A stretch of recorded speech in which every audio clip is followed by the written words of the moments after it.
We play and call it work.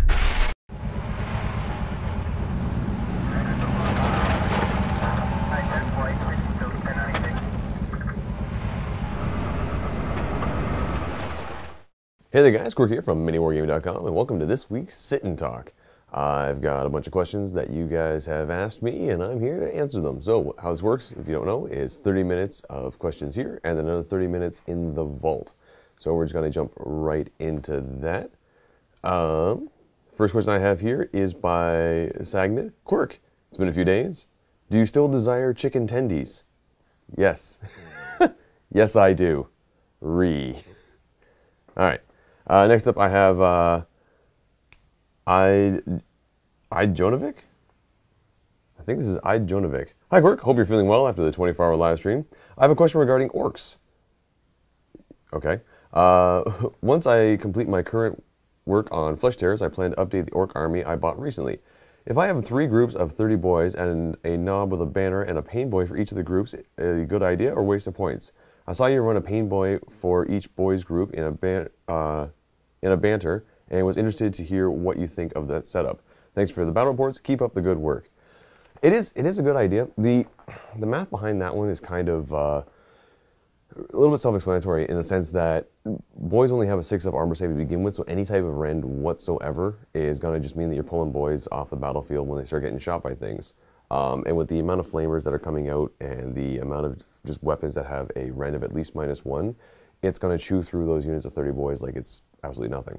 So by having a pain boy in there, it guarantees you at least a 6 up save against the wounds, which might keep a chunk of them alive. It'll keep 1 out of every 6 boys that'll die alive mathematically, so it could keep quite a few going if you start rolling really well.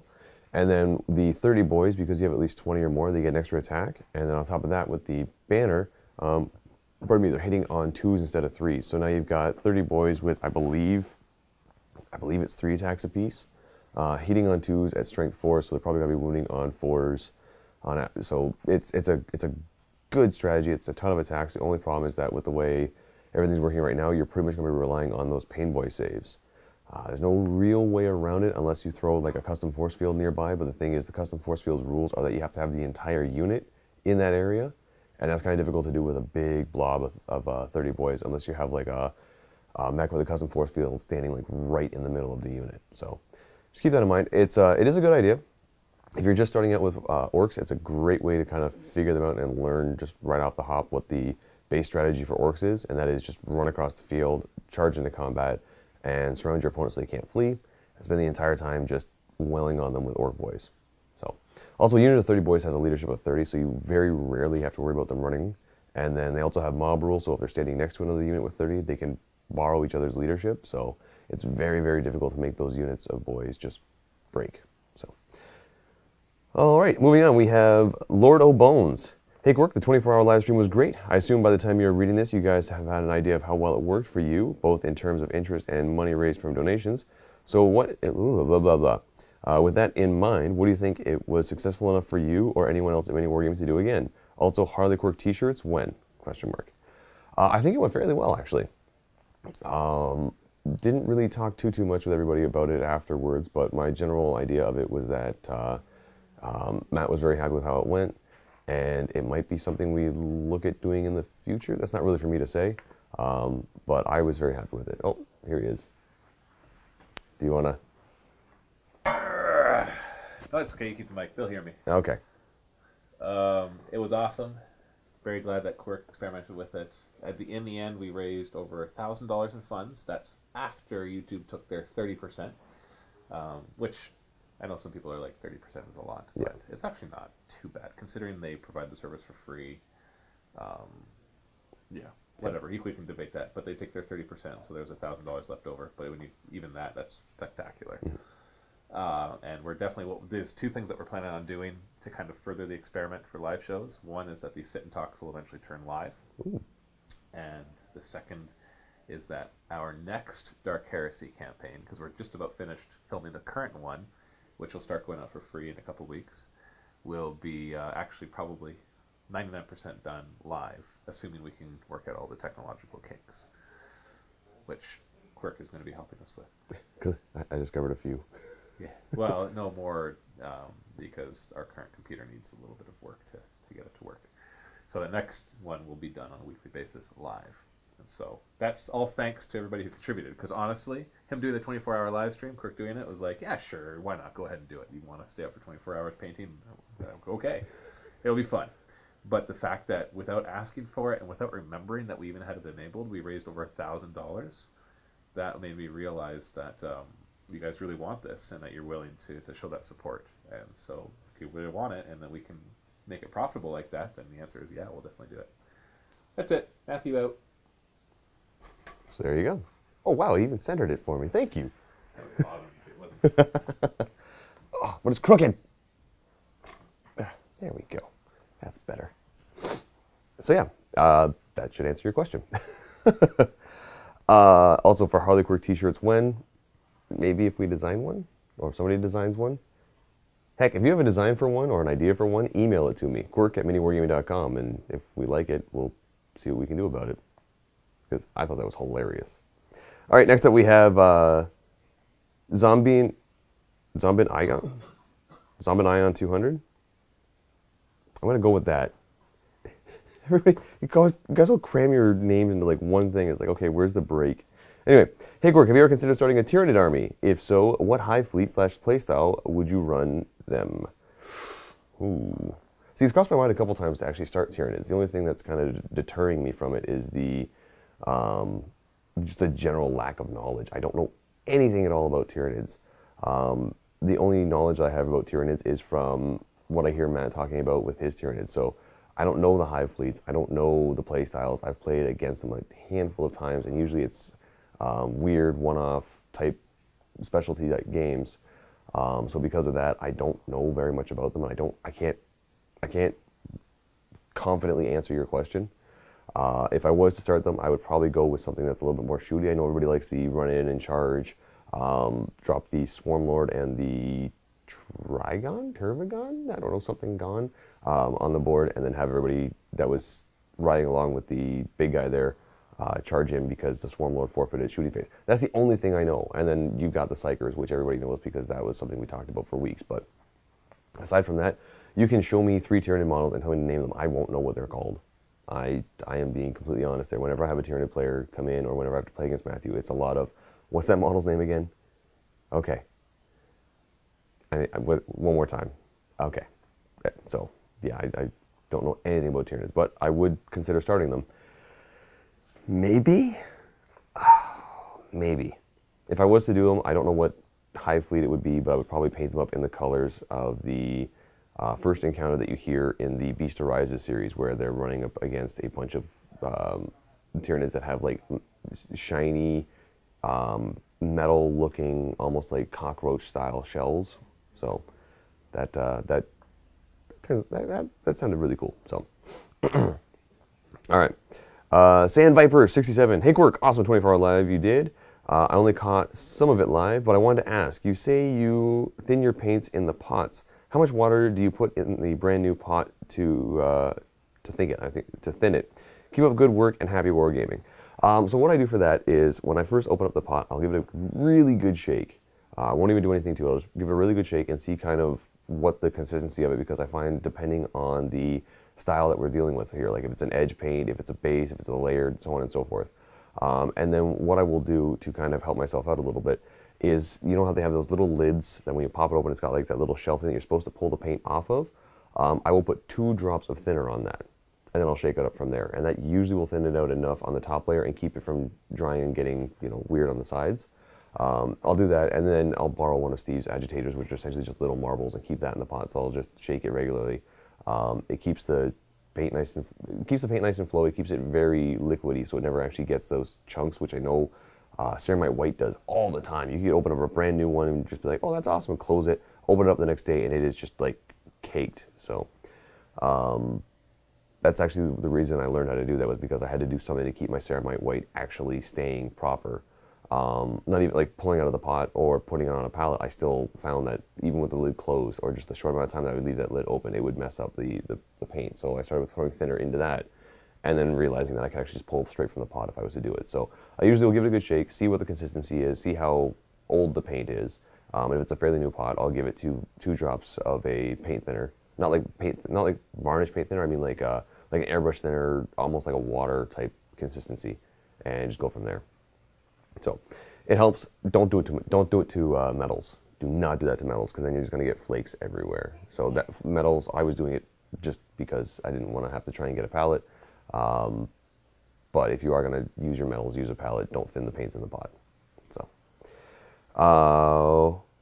Oshama's Ghost. Okay. Quirk, what dynasty-specific rules do you think the Necrons will be given, or do you think JW will continue to hate me and my poor Necron army and just lazily kick out a lame codex? Happy wargaming. I love watching the content over here in deployment. Helps me feel like I'm at home. Oh, awesome, dude. Thank you. Which Necron dynasty? I'm trying to remember the dynasties here. I don't think what they're going to do is... I'm not sure if they break it down into dynasties or not, because like some of the characters in there I think already have dynasty names. So I'm not sure if they'll get special rules or if they'll get special relics, or they might just get specific stratagems. I mean, it'd be awesome if they got all three. A lot of the ones that I could see happening are things like that we saw in the chapter approved, where it's like a lot of the canoptic stuff gets the reanimation protocol buffs, the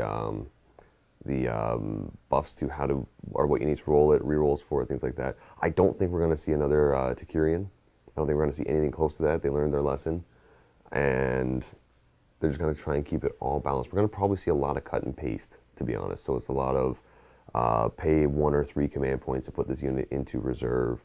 If you want, once per game, you can spend a command point, and everybody who's within 6 inches of a Cryptek can re-roll a reanimation protocol at +1, something, who knows, but those are just guesses. I can't think of any that would actually be dynasty specific. No, I can't. Just nothing even comes to mind there. Dan123, Quirk! The 24 live stream was great. You did an amazing job. Thank you. I'm always impressed with all the content you guys are putting out. What's your favorite energy drink? What's your favorite adult beverage, beer, or hard liquor? First, our favorite Loyalist Primarch and non-Loyalist Primarch. Well, favorite energy drink is probably going to be Rockstar. And it goes through flavors, depending on how I'm feeling. Sometimes I like the watermelon ones, and I want something a little bit sour, so I'll do one of the like Rockstar sours and something like that. I don't really have a favorite. I have a go-to one, which is just the green Rockstar, like the lemon lime, something like that. I'll usually jump to that one. Adult beverage, beer. And favorite Loyalist Primarch and non-Loyalist Primarch. Well, this might start a bit of a debate. Favorite Loyalist Primarch, Gulliman. It's still Gulliman. I think he's awesome. I liked his original model more than the new one that came out. The new one that came out looks amazing, but I still like the original one that Forge World came out with. That one has that feel of classic 30K Robute Guilliman. Guilliman. Am I saying that right, Matt? Guilliman. All right, that's how you say it. I think that's the perfect look for him. And then you see the new one that came out. It's like, okay, well, the armor's, I guess, supposed to try and keep him alive and everything, but he's just so disgustingly big. But I mean, you got to compare him to the new Primarch, or the new, like, what are they called? The new Space Marine models that just came out that are quite a bit taller. So I mean, like, you have to kind of compensate for all that. So I understand them making him such a big model. I just don't like it. I like the original Forge World one. So, and then just the lore behind him. He's just so regimented, and everything's by the book that he wrote. So, favorite non-loyalist or traitor? Can I say traitor? No. See, this is where it's going to start a bit of a debate. I'm going to say Alfarius, but people might argue with me and say, well, Alfarius isn't really a traitor. He's just, playing both sides of the fence accordingly, and now he's dead. But yeah, I'd have to go with Alfarius or Omegron, however you want to think of it that way. If that's not an option, I'm going to go with Kurz, because Kurz is awesome. So, all right. Next up, we have Dobby81. Hey, Quirk, really enjoyed the 24-hour stream. It was hilarious, really entertaining, and kept me going through the night painting. Also annoyed my miss whilst she tried to sleep, and all she could hear was me chuckling away. Good. Anyway, question is, has the nicknames Bronze stuck? I hope it has. Also, how much was there in donations by the end of it? It went crazy, it seemed. Well, Matt already answered the last question that you have there about the donations. Did the nickname Bronze stick? I think so. I keep calling him that. And he'll just look at me like, I'm silver, man. I'm like, no, you're bronze. You'll be bronze. Give it time. You're bronze. But no, I'm glad you enjoyed the live stream, and I'm glad you, well, I'm not so happy that I know your miss, but I'm glad you got a little bit of enjoyment out of that one. All right. Next up we have eSonic122, or 122. Hey, Quirk. I just recently started a Harlequin army. I have 2 troops, 2 troop masters, and 2 Skyweavers. What should I get next? Ooh. Oh, you're getting me excited here. Okay. So, you got the 2 troops. I don't know how you geared them out. I really hope it was fusion pistols and whatever weapon you want. The troop masters would imply that you would probably need some sort of a good weapon, so I'm assuming you put caresses on the troops because those just punch through whatever they need to. 2 Skyweavers, so you got transports for them, which is awesome, but now you're going to need some more firepower because you got the melee, you've got the powerful shooting if you want fusion. If you didn't go with fusion, you have a ton of shooting, but at the same point in time, well, you could jump in and get some psychic powers. You could go ahead and get yourself a Shadow Seer, and with Twilight Pathways and the new Codex tricks, you can actually go ahead and spend a command point, put her into Deep Strike Reserve, have the transport move up its 16, drop her down, and then have her cast Twilight Pathways, and then have it go another 16, so you're going 32, and then with it being open-topped, all the guys inside can still shoot, even with you going that far. So it's kind of cool with that little trick there. Another thing you can do is pick up some, oh, you said Skyweavers. Oh, you might need some Starweavers. You need Starweavers for the transports, which again, not a terrible idea. I would pick those up. Skyweavers are good. You probably are going to want more than 2. And more recently, I've been finding that equipping them with Zephyr Glaives for the actual, like, the Skyweavers, the jet bikes, as soon as you give them a Zephyr Glaive, you're like, okay, well, I paid the points for this. I need to get them in combat. Except they're kind of meh in combat. They're more, I find they're really good at skirting the battlefield and just shooting at whatever they need to, but keeping that 24-inch distance on a consistent basis because they're able to jump back pretty much whenever they want, and that's kind of what you want to keep doing. So, yeah, give that a try. All right. Oh, yeah, you can pick up like a Solitaire or a Death Jester. The thing is, the Death Jester is 60 points now, but that is the same amount of points as a Ranger, and I mean, or as a unit of Rangers. And Rangers can do the same thing that the Death Jester can do. They can target characters and all that, but I don't know. I have a hard time justifying the Death Jester even at 60 points. And the Solitaire is good, but you're only allowed 1 of them, and they tend to end up being a bullet sponge. So they're pretty hard to kill, but they tend to be a bullet sponge, so keep an eye out for that. Next up, we have Brown Dog. Okay. Quirks, what's your thoughts on the upcoming new Grot Shaman and a possible future expansion to the Moon Clan line? P.S. What are your thoughts on the Cool Crimes as well? On Cool Crimes as well. I haven't really looked too much at the Grot Shaman and all that stuff. I haven't really looked into it enough to have a good opinion on it. I'm assuming it looks really cool. I'm assuming the rules for it are, you know, what you'd expect them to be, but I don't know. I don't even know. I don't know enough about that to give you a good answer, man. I'm sorry. That is for somebody else. Okay. Hero Kid Star. Quirk, love the 24-hour stream. Can't wait for you to do it again. You might have to wait a while, man. I'm sorry. Do you think Black Templar or Legion of the Damned will see some love by GW, or do you think they will have mostly given up on them?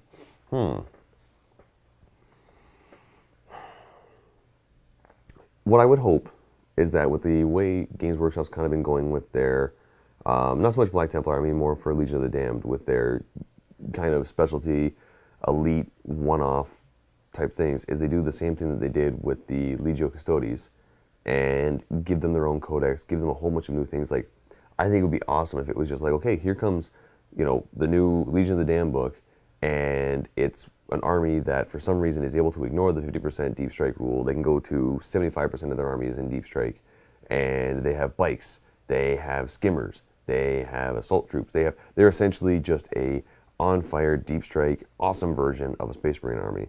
That would be really cool, and I'd love to see them actually expand into their own codex with it. Same thing for the Black Templars, just expanding more into their own codex and giving them their own codex again would be awesome. But again, I don't know. Yeah, I don't know. It'd be nice. It'd be nice if they got their own codexes. That would be the best thing that you could possibly get for them. Sir Christopher, you spelled that really weird, but I figured it out. Quirk, when are you planning to remove that beard from your face? Love and light. What? You don't like my beard? Look at this thing. Honestly, it's starting to annoy me. I'm thinking about shaving it. It's gross. Yeah, it's starting to cost like a lot to maintain it because I have to go. I'm not very good at shaving. I can clean shave, but for example, like getting this looking nice and this in here all trimmed perfectly and making sure these are even, I have to go to a barber, and she charges like $40 to clean it, not like actually scrub it and clean it. I mean like to trim it all up and make it look nice. So it might just be easier for me to go buy like a $14 razor and just shave all this off and then clean shave it. So I don't know. I will leave that to a coin toss. All right. Mac Hawk. There we go. Harley Quirk. Great job on the 24-hour stream. Only managed 18 hours of it myself. How much did you actually get done compared to what you expected? I'll come back to that one. Would you be willing to do it again? And have there been any talks about anyone else doing a stream? If you're going to do another marathon paint stream, would it perhaps be worth considering having two of you on it? But you could tag in and out every now and then to help you keep going. I feel like something that would be great way to do coverage of a new army like Custodians. I like how you put that in brackets there. Do a live marathon painting of new models, and with some talk and chat about the models in the army. I know Custodians are perhaps too close to do another stream, but it would be worth considering for the next time we get a new army. And I think streams of painting new or maybe pre-release models would draw even more viewers. Okay, so I'll start at the bottom and kind of work my way up here. I definitely agree that doing a live stream of pre-release models or new models or anything like that would definitely draw in a crowd. You could probably see it's not so much a new model anymore, but I picked that up like the day after the stream. The tree, just because the tree's cool. I like the tree. I wanted a tree. Nurgle tree. So yeah, I definitely like the idea of doing that. Doing a marathon painting, the thing is with marathon paintings is that you need somebody else there. So I'm going to kind of answer both questions here at the same, the middle question that you have there. Actually, I'm just going to answer all three questions with this one. You need to have somebody else there if you're doing a painting marathon. The reason for that is because I didn't for probably 8 hours of it. And during those 8 hours, I maybe painted like 10 cloths, a base coat. When there's nobody else there and it's just me sitting there kind of reading the comments, I get very distracted by the comments and I start answering things, I start getting into topics, I start discussing things and just talking away. And as soon as I do that, it's like, okay, I forgot that I'm supposed to be painting. So to kind of answer the other question you have here, did I get as much done as I expected? No, I did not get anywhere near as much done as I was hoping to or expected to get done. When I started the whole thing, my goal was to paint 15 Harlequin troops, the 2 leaders, and 20 rangers after converting them. During the live stream, I got 14 Harlequin troops, for the most part base coated. That's it. That's all I got done. Oh, sorry, that's a lie. I also got, I'm bumping the camera here, but I got this guy done. But the thing is, I finished this guy in like 30 minutes during the live stream. Just kind of, I'm painting away. There's enough people here talking that I don't have to worry about it. So I just kind of painted away, went to town, got this all nice and done and pretty. And then, oh yeah, then I just like fell apart. So, yeah, I barely got anything done compared to what I wanted to. Next up we have Tintin Blade. Nope, we don't. That was not for me. NK Wolf. Quirk, good job on the 24-hour stream. How's the hand? Still sore. Also, what's your favorite 40k army and why isn't it Space Wolves? What if I was to say it's Space Wolves? It's not, but I mean. So, before the 24-hour live stream and this whole endeavor, I would have said Harlequins. After this whole 24-hour live stream and endeavor of getting ready for the LVO, it is not Harlequins. Favorite army, it's going to sound really, really bad because I barely ever play them. When I do, I'm terrible with them, but it would probably be the first army I ever played, and that would be Tau. I'm not very good with them. I don't like painting them.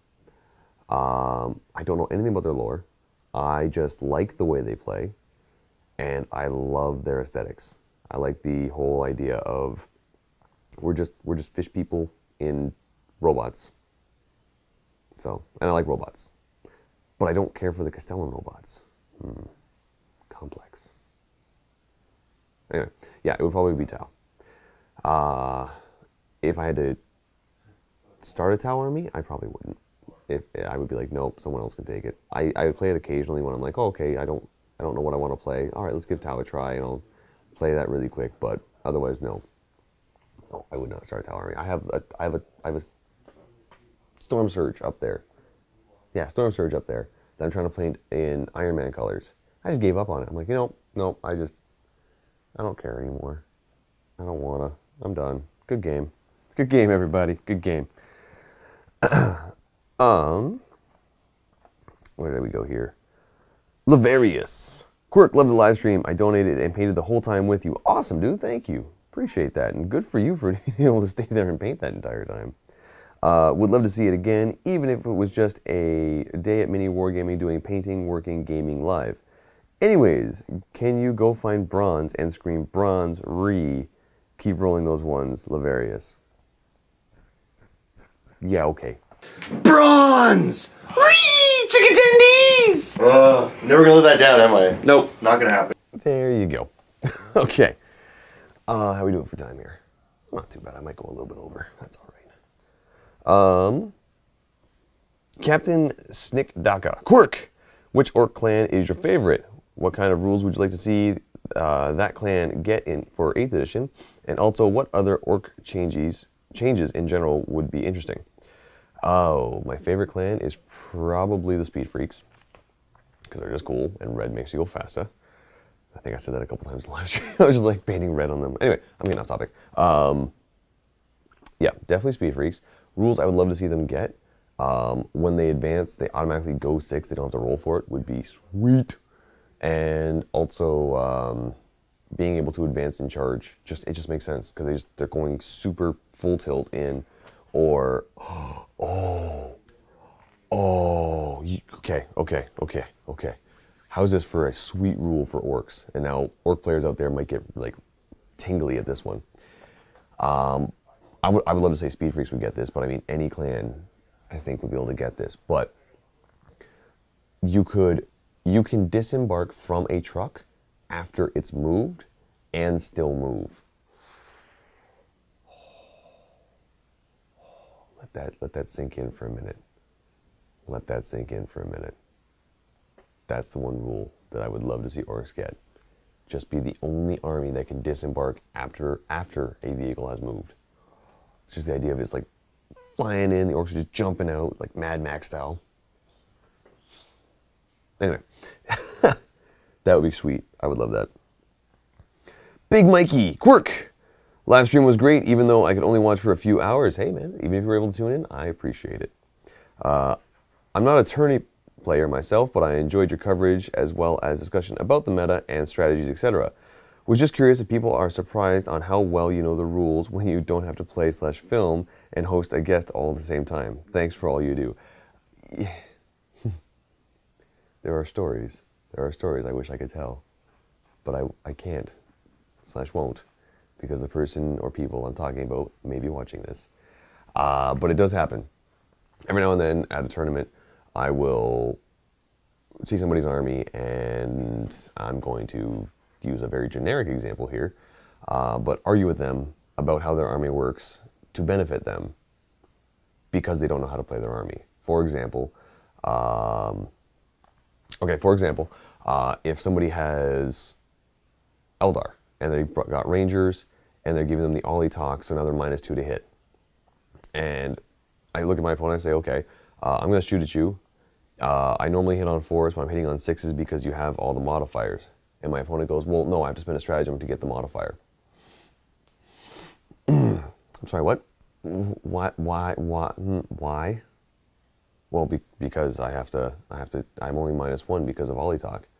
Well, no, you're -2 because you're Ollie talk and because you're Rangers and you have the cloak. No, we only get that benefit when we're in cover. No, you only get, you get an extra +1 to your save, you get +2 to your armor save if you're in cover, you just naturally have a -1. And then we proceeded to argue for about 10 minutes on how that worked until finally I said, please, can you just grab your book and read it? Because I'm about 99% sure that that's not how that works. It works the way I said. And you open up the book, read through everything, you're like, I can't believe I'm arguing rules with Quirk. This is just, oh, it does work that way. Thank you. So, I've actually told judges, like pulled judges aside a couple times at tournaments and been like, you know that's wrong, right? Like the calling that you just made, even though you just made it, was incorrect. It doesn't work that way. Or you're using terminology that applies to Magic the Gathering, not wargaming, like things like that. So one of the things that really bothers me is when a judge says, well, active player gets to decide. There are very, very few rules in 40K that actually go by whoever the active player is. Active player isn't even a term in 40K. It's the person whose turn it is. Ah! So, whenever somebody drops that, I'm like, you're a Magic player, and you're making a Magic ruling for a rule that you shouldn't be making that rule for. A good example of this is, and I don't remember what the army was, but I remember watching the judge go, okay, so how does this work? Oh, you're spending a stratagem that makes it so that you get ballistic skill like you always hit on 2s. Okay, you're getting ballistic skill 2+, or like some plus to your ballistic skill. He's like, okay, and you're firing at the assassin. That makes it so that your ballistic skill and weapon skill is always rated at 6+. Okay, well, since your turn, you get to ignore that rule and run this rule the way it says in the stratagem. And I'm going, doesn't work that way. It goes by the order of like operations in it, where you say, okay, I'm going to use a stratagem because it started my shooting phase. That's when Buddy gets it. Then you declare your target. When you declare your target is when it triggers the +6/6 for weapon skill, ballistic skill on the assassin. I'm sorry. It bothers me. Yeah, I started out as a tournament player. Loved being a tournament player. Read through the rules like crazy. Knew the rules inside out and backwards. 8th edition is like, to me, because everything is just so cut and dry and simple and straightforward, and the math is right there. It's no longer, okay, well, let's check the chart and see this stuff. No, it's right there. Why do we need to have rules disputes? We don't. There's no reason for it. So, okay, I'm going to answer one more question, and then we're jumping into the vault here. Okay, Mac, Hawk, and Quirk, do not remove that beard. Where I'm from, we have a word for people without beards. Come on, guys, why are you making me read these? All right, I'm going to do one more. MG Marks, Quirk, can we see something you got accomplished during the live stream? If not, can you at least tell us what you got done? Sure, actually, I'll end this video off with kind of an update on where I'm at, and I'll grab the camera to show you. Okay, so let's come over here. Come on in. Come here. Follow me. It's like a Monty Python sketch. Okay, so where's my handle? Yeah, there we go. Okay, so during the live stream, I got, get out of your paints, don't need you right now. I got this pretty much done, and it was the Farseer and 14 troops. I'm short a fusion pistol, so I only got 14 of them done. I'm going to have to find another one very quickly. But I got 14 Harley Quinn troops done, and here's what they look like at the end of the live stream. I haven't really touched them afterwards. I did a little bit of cleanup here and there and stuck them on a base, but that was about it. But that's kind of where they finished off right there. The thing that took the longest was actually doing the diamond pattern on the legs. So that's where I finished off with that. And then after that, I started working on my transports here, and this is what I got done yesterday. So I went ahead and threw in a stencil to get the diamond pattern there, kind of blended it back with the airbrush, started working on this, picking out the little highlights and details all over the place. I'm kind of going to be lazy on this one. I threw a little bit of an airbrush highlight in there. What I'm going to do is take the, where are you? Here we go. So the airbrushed highlight in there is to set kind of an idea that it's been colored. And then what I'm going to do is take the actual full casing cover here, give it a very, very heavy ghost tint so you can almost not see through it, but it's going to be blue. And that way if you look in, you're going to be like, oh yeah, there is a guy in there. Okay, and clearly the tint is throwing off what the paint scheme that's been done on there. But in all honesty, I just kind of airbrushed it really quick. So there's that. What I have left to do, oh, and I have the Rangers. I took the Rangers home, just painting them at home. It's easier sitting on my sitting in front of the TV and working away there. Just, you know, it's nicer. So that's kind of what I got done for all of that. I'm not going to get the jet bikes done in time. I'm going to have to use the studio ones, and that kind of bums me out because I was waiting very patiently for certain stencils to come in. And they did. They finally came in. They came in today, actually. So I got my stencils here and all that stuff. I ordered a bunch of stuff here from Fallout Hobbies, and from what I haven't had a chance to really experiment with them very much. I know Chris has used them a few times, but they are two self-adhesive stencil sheets. So this one, for example, is the inverse hex mesh. There's a reason I bought this. I'm gonna keep that a secret for a while. But then I also went ahead and got the Jester diamonds, which is a full diamond pattern. There's two different sizes here, but this is the exact same one that was used on the MiniWarGaming Harlequins. So you got little ones here that if you wanted to do on like the legs or bodies, stuff like that, which would have been nice because it would have sped up a little bit of the painting there. But I don't have enough time to work with this now to get the stencils on the jet bikes to get the finished product that I want. So I'm going to have to kind of kibosh that for now. I'll have to come back to it when I get back from the LVO. But one thing I do have time for and will be filming is these LED kits. I got a bunch of LED kits from them. From my understanding, these kits are amazing. They come with like tons of fiber optic wire, different lights. So I've got white and blue lights on these all over the place. But I also have two hemlocks that still need to be done. They're up there. And what I'm going to do with them is little exhausts. So they actually sell a exhaust style LED kit, which I think is sweet. It has the switch built into it and everything like that. But the exhaust is actually going to be is the perfect size to fit on the exhaust of the hemlock, so it's actually going to look like it's lighting up. And then I'm probably going to have enough time to just drill out a few little holes here and there and stick some of the fiber optics through and make them glow in different areas there. But that is something I still have to do today because it is Wednesday today. Well, I'm filming this, and we fly out Thursday at 7 o'clock in the morning. I still have a ton of stuff to paint. So anyway, that's kind of where I'm at right now with all of this. Super excited for that. And if you've, oh, here we go. Ha, they have a picture. I thought they'd have a picture. So I'm going to essentially do that to the hemlock. So you can see right there, it's got like, this is on a orc. Is that an orc? Yeah, this is on an orc flyer. But they stuck the exhausts on there and they actually light up. I'm doing that to a hemlock. So you're going to see that on the hemlock, doing the video for it and everything. So anyway, guys, that is it for the sit and talk.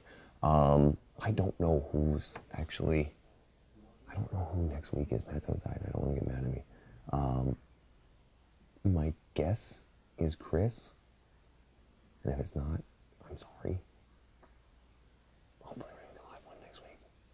All right, guys. See you in the vault. Thanks so much for watching. Happy wargaming. Okay, guys. So I double-checked, and next week is going to be Dave. So if you have any questions or comments for Dave, leave it in the comment section below. Just put Dave and then your question or comment, and that way he knows it's for him, and he'll be able to answer that for you in next week's Sit and Talk. So again, thanks so much for watching, and happy wargaming.